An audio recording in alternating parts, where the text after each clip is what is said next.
ஓம் சாந்தி 11/11/2025 காலை முரளி மாப்தவ மதுபன். இனிமையான குழந்தைகளே, நீங்கள் முழு மனதோடு பாபா பாபா என்று சொன்னீர்கள் என்றால் குஷியில் மெய்மலர்ந்து விடும். குஷியில் இருந்தீர்கள் என்றால் மாயை வென்றவர்களாகி விடுவீர்கள் அப்படின்று தலைப்புல சொன்னார். அடிக்கடி பாபா பாபான்ற வார்த்தை உச்சரிக்கணும். சிவ் பாபா அப்படின்ற கேள்வி. குழந்தைகளுக்கு எந்த ஒரு விஷயத்தில் உழைப்பு தேவைப்படுகிறது, ஆனால் குஷி மற்றும் நினைவிற்கு அதுவே ஆதாரமாகிறது. எந்த ஒரு விஷயம் உழைப்பு செய்யணும்னு கேட்கிறாரு. பதில் ஆத்மாபிமானி ஆவதுதான் கண்டிப்பு உழைப்பு தேவைப்படுகிறது. ஆனால் இதன் மூலம்தான் குஷியின் அளவு அதிகரிக்கிறது. இனிமையான பாபாவின் நினைவு வருகிறது. மாயை உங்களை தேகாபிமானத்தில் கொண்டு வந்து கொண்டே இருக்கும். பலசாலியோடு பலசாலியாகி சண்டையிடும். இதில் குழப்பம் அடையக்கூடாது. பாபா சொல்றாரு, குழந்தைகளே, மாயனுடைய புயல்களை பார்த்து பயப்படாதீர்கள்.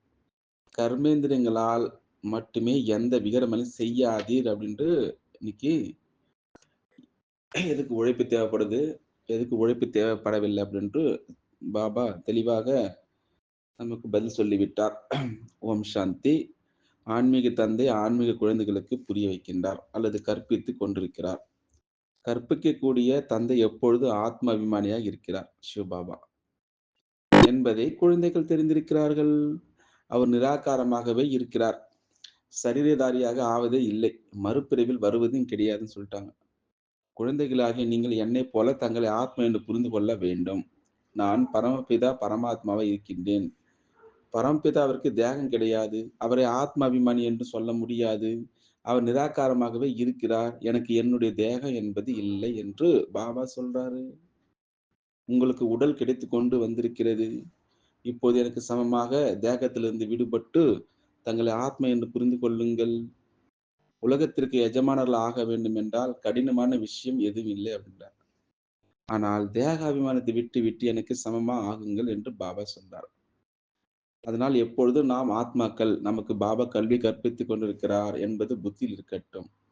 பாபா நிராகாரமானவராக இருக்கிறார். ஆனால் நமக்கு எப்படி கற்பிப்பார்? ஆகையினால் தான் பாபா இந்த பிரம்மா உடலில் வந்து கற்பிக்கின்றார். கௌமுக்னு சொல்லுவாங்க. கௌமுக், பசுவினுடைய வாய் காட்டுகிறார்கள் அல்லவா? பசுவினுடைய வாயிலிருந்து கங்கை வர முடியாது. தாய்மார்களை கூட கோமாதா என்று சொல்லப்படுகிறது. நீங்கள் அனைவரும் பசுக்கள் ஆகியவீர்கள். இவர் பிரம்மா பசு அல்ல. இவர் வாயின் மூலம் ஞானம் கிடைக்கிறது. பாபாவுடையது பசு கிடையாது அல்லவா? எருதின் மீது சவாரி செய்வதாக காட்டுகிறார்கள். அவர்கள் சிவனும் சங்கரனும் ஒன்று என்று சொல்லி விடுகிறார்கள்.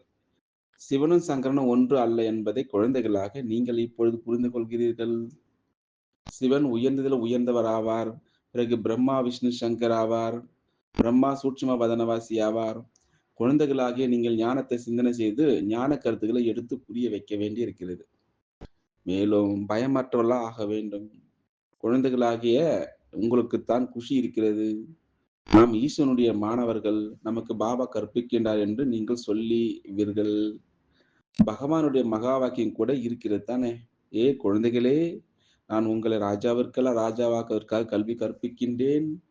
எங்கு சென்றீர்கள் என்றாலும், சென்டருக்கு சென்றாலும் கூட பாபா நமக்கு கற்பிக்கின்றார் என்பது புத்தியில் இருக்கிறது. நாம் இப்பொழுது சென்டர்களில் என்ன கேட்கிறோமோ அந்த முரளியை பாபா தான் கூறுகின்றார். பாபா பாபா என்று சொல்லிக் கொண்டே இருங்கள். இப்படி சொல்வது கூட உங்களுடைய யாத்திரை ஆகிறது அப்படின்றார். யோகா என்ற வார்த்தை நன்றாக இல்லை. மனிதர்கள் அமர்நாத், பத்ரிநாத் போன்ற யாத்திரைகளுக்கு நடந்தே செல்கிறார்கள். இப்பொழுது குழந்தைகளாகிய நீங்கள் தங்களுடைய வீட்டிற்கு செல்ல வேண்டும். இப்பொழுது இந்த எல்லையற்ற நாடகம் முடிகிறது என்பதை நீங்கள் தெரிந்திருக்கிறீர்கள். நம்மை தகுதியானவர்களா அழைத்து செல்ல பாபா வந்திருக்கிறார். நாங்கள் தூய்மையற்றவர்களாக இருக்கிறோம் என்று நீங்களே சொல்றீங்க. தூய்மையற்றவர்கள் முக்தி அடைய முடியுமா என்ன? பாபா சொல்றாங்க, ஹே ஆத்மாக்களே, நீங்கள் தூய்மையற்றவர்களா ஆகியிருக்கிறீர்கள். அவர்கள் சரீரத்தை தூய்மையற்றது என்று புரிந்து கொண்டு கங்கையில் குளிக்க செல்கிறார்கள். அவர்கள் ஆத்மாவில் எதுவும் ஒட்டாது என்று புரிந்து கொண்டிருக்கின்றார்கள். ஆத்மாவுடைய விஷயம்தான் முக்கியமானது என்று பாபா புரிய வைக்கின்றார். பாவாத்மா, புண்ணிய ஆத்மா என்று சொல்கிறார்கள். இந்த வார்த்தையை நல்ல விதத்தில் நினைவு செய்யுங்கள். பிறகு புரிந்து கொள்ள வேண்டும் மற்றும் புரிய வைக்க வேண்டும். நீங்கள் சொற்பொழிவு போன்றவைகளை செய்ய வேண்டும்.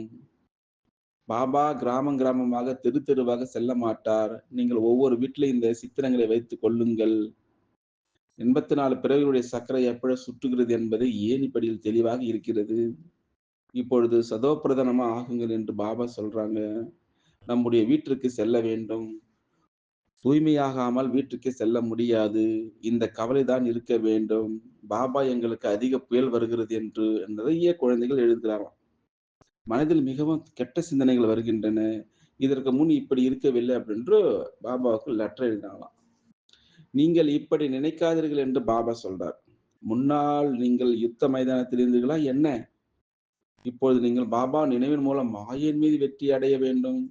இதை அடிக்கடி நினைவு செய்து கொண்டே இருங்கள். முடிச்சு போட்டுக் கொள்ளுங்கள். எப்படி தாய்மார்கள் முடிச்சு போட்டுக் கொள்கிறார்கள், ஆண்கள் நோட்டு புத்தகத்தில் எழுதுகிறார்கள். உங்களுடைய இந்த பேட்ஜ் நல்ல அடையாளமாகும். நாம் இளவரசர்களாக ஆகின்றோம். இது எதுவுமற்ற நிலையிலிருந்து இளவரசராக ஆகக்கூடிய பல்கலைக்கழகமே ஆகும். நீங்கள் இளவரசர்களாக இருந்தீர்கள் அல்லவா? ஸ்ரீகிருஷ்ணன் உலகத்தினுடைய இளவரசராக இருந்தார். இங்கிலாந்து இளவரசர் பிரின்ஸ் ஆஃப் வேல்ஸ் என்று சொல்லப்படுகிறார் அல்லவா? அவை எல்லைக்குட்பட்ட விஷயங்களாகும். ராதாகிருஷ்ணன் மிகவும் பிரபலமானவராக இருக்கின்றார். ஃபேமஸ். சொர்க்கத்துடைய இளவரசன், இளவரசியாக இருந்தார்கள் அல்லவா? ஆகையினால் அவர்களை அனைவரும் அன்பு பாராட்டுகிறார்கள். ஸ்ரீகிருஷ்ணர் அதிகம் நேசிக்கிறார்கள். இருவரையும் நேசிக்க வேண்டும். முதலில் ராதை நேசிக்க வேண்டும். ஆனால் ஆண் குழந்தை மீது அதிக அன்பு இருக்கிறது. ஏனென்றால் அவர் வாரிசு ஆகின்றார். மனைவிக்கு கூட கணவன் மீது அன்பு இருக்கிறது. கணவனை தான் இவர் உங்களுடைய குரு ஈஸ்வரன் என்று சொல்கிறார்கள். மனைவி அப்படி சொல்வதில்லை. சத்தியுகத்தில் தாய்மார்களுக்கு மகிமை இருக்கிறது. முதலில் லட்சுமி, பிறகு நாராயணன். அம்பாளுக்கு எவ்வளவு மதிப்பு வைக்கிறார்கள். பிரம்மாவுடைய குழந்தை ஆவார். பிரம்மாவிற்கு அவ்வளவு மகிமை கிடையாது. பிரம்மாவுடைய கோயில் அஜ்மீரில் இருக்கிறது. அங்கே விழா போன்றவை நடக்கிறது. ஆனால் அம்பாளுடைய கோயில்கள் திருவிழா நடக்கிறது அப்படின்ட்டு சொல்றார் பாபா. உண்மையில் இந்த திருவிழா போன்ற தூய்மையுடைய இழப்பதற்காக ஆனதாக அப்படின்றார். இந்த உண்மை அம்பாள் கோயில்லாம் உங்களுடைய இந்த திருவிழா தூய்மையாவதற்காக நீங்கள் தூய்மையான பாபா நினைவு செய்ய வேண்டும். தண்ணீர் மூலமாக எந்த பாவம் அழிவதில்லை. கீதையில கூட மன்மனா பவ என்ற பகவானுடைய மகா வாக்கி இருக்கிறது. முதல் மற்றும் கடைசியில் இந்த வார்த்தை இருக்கிறது, மன்மனா பவ. நாம் தான் முதலில் பக்தி ஆரம்பித்தோம் என்பதை குழந்தைகள் தெரிந்திருக்கிறீர்கள். சதோ பிரதான பக்தி, பிறகு சதோ, ரஜோ, அதோ, தமோ அப்படின்று பக்தி நடக்கிறது. இப்பொழுது பாருங்கள், மண், கல் போன்ற அனைத்திற்கும் பக்தி செய்கிறார்கள். இவை அனைத்து கண்மூடித்தனமாக அப்படின்றார் பாபா. இந்த சமயத்தில் நீங்கள் சங்கமுகத்தில் இருக்கின்றீர்கள். இது தலைகீழான மரம் அல்லவா? மேலே விதையாக இருக்கின்றார். இந்த மனித சிருஷ்டியுடைய விதை படைப்பவன் நான் தான் என்று பாபா சொல்றாரு. பாபானா சிவ பாபா. இப்போது புதிய உலகத்தை ஸ்தாபனை செய்து கொண்டிருக்கிறேன். நாற்று நடப்படுகிறது, சாம்பிளிங் அல்லவா? மரத்தினுடைய பழைய இலைகள் அழுகி விடுகிறது. புதிய புதிய இலைகள் வருகிறது. இப்பொழுது பாபா தேவி தேவதா தர்மத்தை ஸ்தாபனை செய்து கொண்டிருக்கிறார். நிறைய இலைகள் கலந்து விட்டன. தங்களை இந்துக்கள் என்று சொல்லிக் கொள்கிறார்கள். உண்மையில் இந்துக்கள் ஆதி சனாதன தேவி தேவதா தர்மத்தினால் ஆவார் அப்படின்ட்டு நமக்கு சொல்றார், ஞாபகப்படுத்துறார். இந்துஸ்தானுடைய பெயர் உண்மையில் பாரதம் ஆகும். அங்கே தேவதைகள் இருந்தார்கள். வேறு எந்த நாட்டின் பெயரும் மாறுவதில்லை. இதனுடைய பெயரை மாற்றி விட்டார்கள். அப்படி என்று இந்துஸ்தான் என்று சொல்லிவிட்டார்கள். பௌத்தர்கள் எங்களுடைய தர்மம் ஜப்பானி அல்லது சீனம் என்று சொல்ல மாட்டார்கள். அவர்கள் தங்களுடைய தர்மத்தை பௌத்தம், அதாவது புத்த மதம் என்று சொல்வார்கள். உங்களில் யாருமே தங்கள் ஆதி சனாதன தேவி தேவதா தர்மங்கள் என்று சொல்வது கிடையாது. ஒருவேளை அப்படி யாராவது சொன்னாலும் கூட அந்த தர்மத்தை எப்போது யார் ஸ்தாபனை செய்து என்று கேளுங்கள். எதையும் சொல்ல முடியாது. கல்பத்தினுடைய ஆயுளை நீண்டதா ஆக்கி கூறியே விட்டார்கள். இதைத்தான் அஞ்ஞான இருள் என்று சொல்லப்படுகிறது. ஒன்று தங்களுடைய தர்மத்தை பற்றி தெரியவில்லை. மற்றொன்று லட்சுமி நாராயணனுடைய ராஜ்யத்தை வெகு காலத்திற்கு முன்பதாக கூறிவிட்டார்கள். ஆகினார் காரிருள் என்று சொல்லப்படுகிறது. ஞானம் மற்றும் அஞ்ஞானத்தில் எவ்வளவு வித்தியாசம் இருக்கிறது. ஞானக்கடல் ஒரே ஒரு சிவபாபா ஆவார். அதிலிருந்து ஒரு லோட்டா கொடுப்பதே போலாகும். ஒரு சொம்பு தண்ணீர்னு சொல்லுவாங்க அது. யாருக்காவது சிவபாபா நினைவு செய்தீர்கள் என்றால் விகர்மங்கள் விநாசமாக என்று சொல்வது ஒரு உள்ளங்கை அளவு தண்ணீர் போல ஆகிறது அல்லவா? சிலர் அந்த உள்ளங்கையில குளிக்கிறாங்க. சிலர் குடத்தை நிரப்பிக் கொள்கிறார்கள். சிலர் சிறிய சிறிய லோட்டாவில், அதாவது பாத்திரங்கள் எடுத்துக் கொள்கிறார்கள். இப்படியாக தினமும் ஒவ்வொரு சொட்டு பானையில் விட்டு அதை ஞான நீர் என்று நினைத்துக் கொண்டு குடிக்கின்றார்கள். வைஷ்ணவர்கள் வெளிநாடுகளுக்கு கூட கங்கை நீரை குடத்தில் நிரப்பிக் கொண்டு செல்கிறார்கள். வைஷ்ணவர்கள் வைஷ்ணவ சத்தியத்துன்னு சொல்லுவாங்க தூய்மையா இருக்கிறவங்க. பிறகு கேட்டுக்கொண்டே இருக்கிறார்கள். இப்பொழுது இந்த தண்ணீர் முழுவதும் மலையிலிருந்து தான் வருகிறது. தண்ணீரை மேலிருந்து கூட விழ வைக்கிறார்கள். இன்றைக்கு பார்த்தீர்கள் என்றால் 100 மாடி கட்டிடம் கூட கட்டுகிறார்கள். சத்தியுகத்தில் இப்படி நடக்காது அப்படின்றார். அங்கே உங்களுக்கு அவ்வளவு நிலம் கிடைக்கும். கேட்கவே கேட்காதீர்கள். இங்கே வசிப்பதற்கு கூட நிலம் இல்லை. ஆகையினால் இத்தனை மாடிகள் கட்டுகிறார்கள். அங்கே அளவு கடந்த தானியங்கள் உருவாகிறது. சத்தியுகத்துல. என்றால் எரித்து விடுகிறார்கள். இது மரண லோகம் அப்படின்ட்டாங்க வந்து. சத்தியுகத்துல இந்த விதைகள்லாம் கிடையாது அப்படின்றாங்க. அமெரிக்கால அதிக அளவு தானியம் உற்பத்தி ஆகிறது. இது மரண லோகமாகும். அது சொர்க்கம், அமரலோகமாகும். அங்கே நீங்கள் அரைக்கல்பம் சுகத்தில் இருக்கின்றீர்கள். காலன் உள்ளே நுழைய முடியாது. இதைப் பற்றி ஒரு கதை கூட இருக்கிறது. காலன் உள்ளே நுழைய முடியாது. இதைப் பற்றி ஒரு கதை கூட இருக்கிறது. இது எல்லையற்ற விஷயமாகும். எல்லையற்ற விஷயத்தை வைத்து பிறகு எல்லைக்குட்பட்ட கதைகளை உருவாக்கி இருக்கின்றார்கள். முதலில் கிரந்தம் எவ்வளவு சிறியதாக இருந்தது. இப்போது எவ்வளவு பெரிதாகி விட்டார்கள். சிவபாபா எவ்வளவு சிறியதாக இருக்கிறார். அவருக்கு கூட எவ்வளவு பெரிய சிலை உருவாக்கி விட்டார்கள். புத்தருடைய சிலை, பாண்டவருடைய சிலை பெரிது பெரிதாக உயரமாக உருவாக்கி இருக்கின்றார்கள். இப்படி யாரும் இருப்பதில்லை அப்படின்ட்டு பாபா நமக்கு இந்த முரளி மூலம் சொல்றார். குழந்தைகளாக நீங்கள் இந்த குறிக்கோள் சித்திரத்தை, அதாவது லட்சுமி நாராயணனுடைய சித்திரத்தை ஒவ்வொரு வீட்டிலும் வைக்கணுமா. நாங்கள் படித்து இப்படி ஆகிக் கொண்டிருக்கிறோம். பிறகு அழவே கூடாது. யார் அழுகிறார்களோ அவர்களை இழக்கிறார்கள் அப்படின்ட்டு பாபா சொல்றாங்க நமக்கு. தேக அபிமானத்தில் வந்து விடுகிறார்கள். குழந்தைகளாக நீங்கள் ஆத்மாபிமானி ஆக வேண்டும். இதில் தான் உழைப்பு தேவைப்படுகிறது. ஆத்மாபிமானி ஆவதன் மூலம்தான் குஷியினுடைய அளவு அதிகரிக்கிறது அப்படின்றார். இனிமையான பாபா நினைவுக்கு வருகிறார். பாபாவிற்கு நாம் சொர்க்கத்துடைய ஆசி எடுத்துக் கொண்டிருக்கிறோம். பாபா நமக்கு இந்த பாக்கியசாலி ரதத்தில் வந்து படிப்பிக்கின்றார். அதாவது இரவு பகலும் பாபா பாபா என்று நினைவு செய்து கொண்டே இருங்கள். நீங்கள் அரை கல்பத்தினுடைய பெரிய தரிசனங்கள் ஆவீர்கள். பக்தர்கள் பகவானை நினைவு செய்கிறார்கள். பக்தர்கள் நிறைய பேர் இருக்கிறார்கள். ஞானத்தில் அனைவரும் ஒரு பாபாவை நினைவு செய்கிறார்கள். அவர்தான் அனைவருக்கும் தந்தை ஆவார். ஞானக்கடலான தந்தை நமக்கு கற்பிக்கின்றார் என்னும் பொழுது குழந்தைகளை அவங்களுக்கு மெய்சில் இருக்க வேண்டும் என்றார் வந்து. மாயினுடைய புயல் வரத்தான் செய்யும். பிரம்மா பாபா சொல்றாரு, அனைவரை விட அதிகமான புயல் எனக்கு வருகிறது அப்படின்றார். ஏனென்றால் அனைவரை விட நான் முன்னால் இருக்கின்றேன். என்னிடம் வருகிறது. அதனால்தான் நான் புரிய வைக்கின்றேன். என்ன புரிய வைக்கிறாரு பிரம்ம பாபா? குழந்தைகளிடத்தில் எவ்வளவு வரும் குழப்பம் அடைவார்களோ என்று நான் புரிய வைக்கிறேன். அநேக விதமான புயல் வருகிறது. அது அஞ்ஞான காலத்தில் கூட வந்திருக்காது. அப்படி வருகின்றன அப்படின்றார். முதலில் எனக்கு வர வேண்டும். இல்லை என்றால் குழந்தைகளை எப்படி புரிய வைப்பேன்? அதாவது பிரம்மா முன்னால் இருக்கின்றார். பலசாலியாக இருந்தால் மாயை கூட பலசாலியாக சண்டையிடுகிறது. மல்யுத்தத்தில் அனைவரும் ஒரே மாதிரி இருப்பதில்லை. முதல் 2, 3 இப்படியாக தரம் என்று இருக்கிறது. பாபாவிட அனைத்தில் அதிகமான புயல் வருகிறது பிரம்ம பாபாவுக்கு. ஆகையினால் பாபா சொல்றாரு, இந்த புயல்களை பார்த்து பயப்படாதீர்கள். கர்மேந்திரங்களால் மட்டும் பாவ கர்மம் செய்யாதீர்கள்.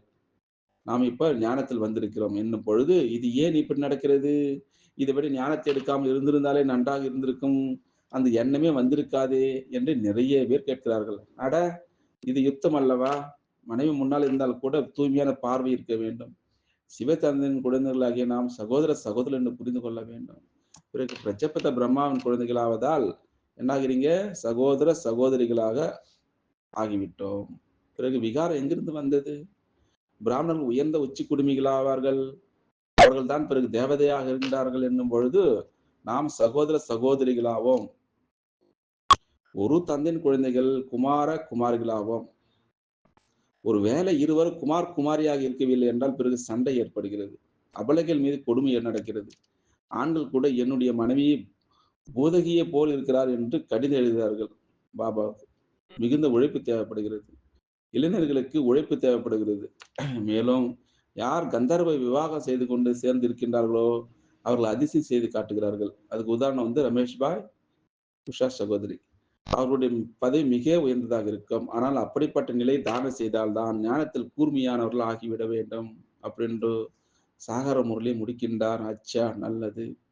இனிமையான காணாமல் போய் கண்டெடுக்கப்பட்ட செல்ல குழந்தைகளுக்கு தாய் தந்தையுமான பாப் தாதாவின் அன்பு நினைவுகள் மற்றும் காலை வணக்கம். ஆன்மீக குழந்தைகளுக்கு ஆன்மீக தந்தையினுடைய நமஸ்காரம் அப்படின்றார். எசன்ஸ் ஆஃப் தாரணா முதல் பாயிண்ட், மாயனுடைய பிழைகளை பார்த்து பயப்படவோ, குழப்பமடையவோ கூடாது. கர்மேந்திரங்களுடைய மூலமாக மட்டும் எந்த ஒரு விகரமும் நடக்காமல் கவனம் வைக்க வேண்டும். ஞானக்கடல் பாபா நமக்கு கற்பிக்கின்றார் என்ற குஷியில் இருக்கணும் அப்படின்றார். செகண்ட் பாயிண்ட், சதோ பிரதானம் ஆவதற்காக ஆத்மாபிமானி ஆவதற்காக முயற்சி செய்ய வேண்டும். ஞான சிந்தனை செய்ய வேண்டும். நினைவு யாத்திரையில் இருக்க வேண்டும் அப்படின்ட்டு நம்ம அடிக்கடி முயற்சி செய்யணும். வரதானம் சுப சிந்தனை மூலமாக ஞான கடலுக்குள் மூழ்கி இருக்கக்கூடிய அதீந்திரிய சுகத்தின் அனுபவம் உடையவர் அவர்கள். சுப சிந்தனை பண்ணணும். சுப சிந்தனை, சுப பாவனா, சுப காமனான்னு இருக்குது. சுப சிந்தனை மூலமாக ஞான கடலுக்குள் மூழ்கி இருக்கக்கூடிய அதீந்திர சுகத்தினுடைய அனுபவம் உடையவர் ஆவீர்களாக. அதுக்கு எக்ஸ்பிளனேஷன் வந்து, எப்படி கடலுக்குள் வசிக்கும் ஜீவராசிகள் கடலுக்குள்ளே மூழ்கி இருக்கின்றன. உதாரணமாக மீன், ஆமை இது போல சொல்றாங்க.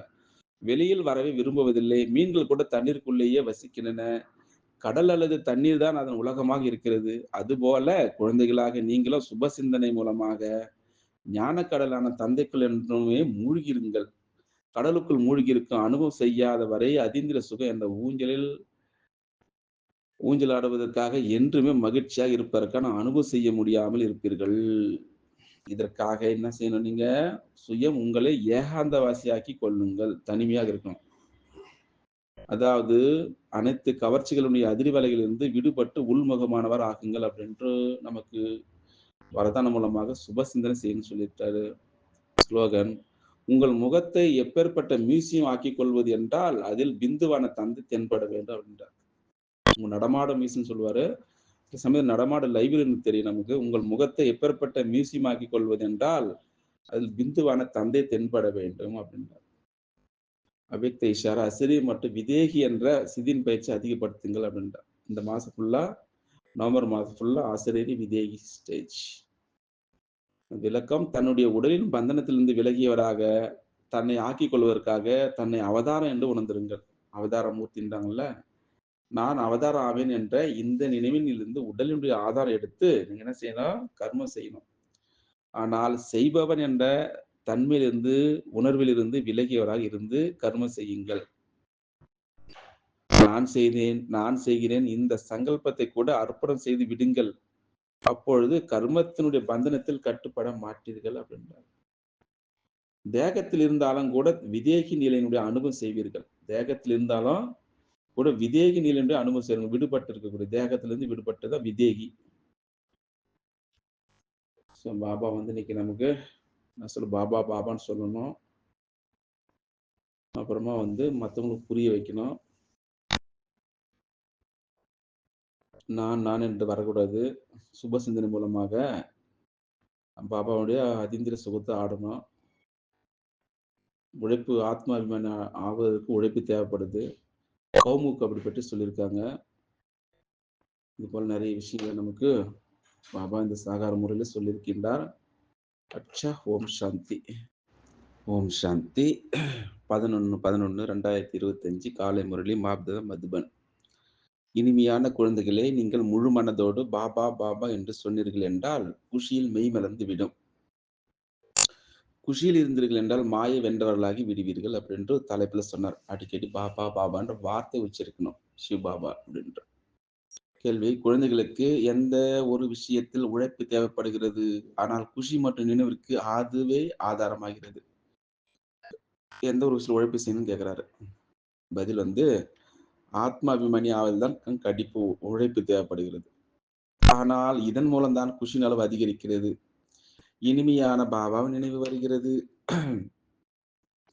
மாயை உங்களை தேகாபிமானத்தில் கொண்டு வந்து கொண்டே இருக்கும். பலசாலியோடு பலசாலியாகி சண்டையிடும். இதில் குழப்பம் அடையக்கூடாது. பாபா சொல்றாரு, குழந்தைகளே, மாயனுடைய புயல்களை பார்த்து பயப்படாதீர்கள். கர்மேந்திரங்களால் மட்டுமே எந்த விகரமனையும் செய்யாதீர் அப்படின்ட்டு இன்னைக்கு எதுக்கு உழைப்பு தேவைப்படுது, எதுக்கு உழைப்பு தேவைப்படவில்லை அப்படின்ட்டு பாபா தெளிவாக நமக்கு பதில் சொல்லிவிட்டார். ஓம் சாந்தி. ஆன்மீக தந்தை ஆன்மீக குழந்தைகளுக்கு புரிய வைக்கின்றார் அல்லது கற்பித்துக் கொண்டிருக்கிறார். கற்பிக்கக்கூடிய தந்தை எப்பொழுது ஆத்ம அபிமானியாக இருக்கிறார், சிவபாபா என்பதை குழந்தைகள் தெரிந்திருக்கிறார்கள். அவர் நிராகாரமாகவே இருக்கிறார். சரீரதாரியாக ஆவதே இல்லை. மறுபிறவில் வருவதும் கிடையாதுன்னு சொல்லிட்டாங்க. குழந்தைகளாகிய நீங்கள் என்னைப் போல தங்களை ஆத்மா என்று புரிந்து கொள்ள வேண்டும். நான் பரமபிதா பரமாத்மாவா இருக்கின்றேன். பரமபிதாவிற்கு தேகம் கிடையாது. அவரை ஆத்ம அபிமானி என்று சொல்ல முடியாது. அவர் நிராகாரமாகவே இருக்கிறார். எனக்கு என்னுடைய தேகம் என்பது இல்லை என்று பாபா சொல்றாரு. உங்களுக்கு உடல் கிடைத்துக் கொண்டு வந்திருக்கிறது. இப்போது எனக்கு சமமாக தேகத்திலிருந்து விடுபட்டு தங்களை ஆத்மா என்று புரிந்து கொள்ளுங்கள். உலகத்திற்கு எஜமானர்கள் ஆக வேண்டும் என்றால் கடினமான விஷயம் எதுவும் இல்லை அப்படின்றார். ஆனால் தேக அபிமானத்தை விட்டு விட்டு எனக்கு சமமா ஆகுங்கள் என்று பாபா சொன்னார். அதனால் எப்பொழுதும் நாம் ஆத்மாக்கள், நமக்கு பாபா கல்வி கற்பித்துக் கொண்டிருக்கிறார் என்பது புத்தியில் இருக்கட்டும். பாபா நிராகாரமானவராக இருக்கிறார். ஆனால் நமக்கு எப்படி கற்பிப்பார்? ஆகையினால் தான் பாபா இந்த பிரம்மா உடலில் வந்து கற்பிக்கின்றார். கௌமுக்னு சொல்லுவாங்க. கௌமுக் பசுவினுடைய வாய் காட்டுகிறார்கள் அல்லவா? பசுவினுடைய வாயிலிருந்து கங்கை வர முடியாது. தாய்மார்களை கூட கோமாதா என்று சொல்லப்படுகிறது. நீங்கள் அனைவரும் பசுக்கள் ஆகியவீர்கள். இவர் பிரம்மா பசு அல்ல. இவர் வாயின் மூலம் ஞானம் கிடைக்கிறது. பாபாவுடையது பசு கிடையாது அல்லவா? எருதின் மீது சவாரி செய்வதாக காட்டுகிறார்கள். அவர்கள் சிவனும் சங்கரனும் ஒன்று என்று சொல்லி விடுகிறார்கள். சிவனும் சங்கரனும் ஒன்று அல்ல என்பதை குழந்தைகளாக நீங்கள் இப்பொழுது புரிந்து கொள்கிறீர்கள். சிவன் உயர்ந்ததில் உயர்ந்தவர் ஆவார். பிறகு பிரம்மா விஷ்ணு சங்கர் ஆவார். பிரம்மா சூட்சும வதனவாசி ஆவார். குழந்தைகளாகிய நீங்கள் ஞானத்தை சிந்தனை செய்து ஞான கருத்துக்களை எடுத்து புரிய வைக்க வேண்டி இருக்கிறது. மேலும் பயமற்றவர்களா ஆக வேண்டும். குழந்தைகளாகிய உங்களுக்குத்தான் குஷி இருக்கிறது. நாம் ஈஸ்வனுடைய மாணவர்கள், நமக்கு பாபா கற்பிக்கின்றார் என்று நீங்கள் சொல்லுவீர்கள். பகவானுடைய மகா வாக்கியம் கூட இருக்கிறது தானே. ஏ குழந்தைகளே, நான் உங்களை ராஜாவிற்கெல்லாம் ராஜாவாக்குவதற்காக கல்வி கற்பிக்கின்றேன். எங்கு சென்றீர்கள் என்றாலும் சென்டருக்கு சென்றாலும் கூட பாபா நமக்கு கற்பிக்கின்றார் என்பது புத்தியில் இருக்கிறது. நாம் இப்பொழுது சென்டர்களில் என்ன கேட்கிறோமோ அந்த முரளியை பாபா தான் கூறுகின்றார். பாபா பாபா என்று சொல்லிக் கொண்டே இருங்கள். இப்படி சொல்வது கூட உங்களுடைய யாத்திரை ஆகிறது அப்படின்றார். யோகா என்ற வார்த்தை நன்றாக இல்லை.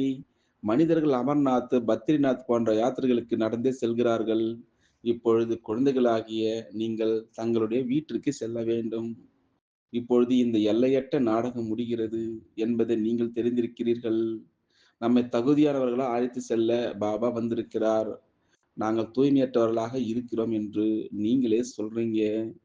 தூய்மையற்றவர்கள் முக்தி அடைய முடியுமா என்ன? பாபா சொல்றாங்க, ஹே ஆத்மாக்களே, நீங்கள் தூய்மையற்றவர்களாக ஆகியிருக்கிறீர்கள். அவர்கள் சரீரத்தை தூய்மையற்றது என்று புரிந்து கொண்டு கங்கையில் குளிக்க செல்கிறார்கள். அவர்கள் ஆத்மாவில் எதுவும் ஒட்டாது என்று புரிந்து கொண்டிருக்கின்றார்கள். ஆத்மாவுடைய விஷயம்தான் முக்கியமானது என்று பாபா புரிய வைக்கின்றார்.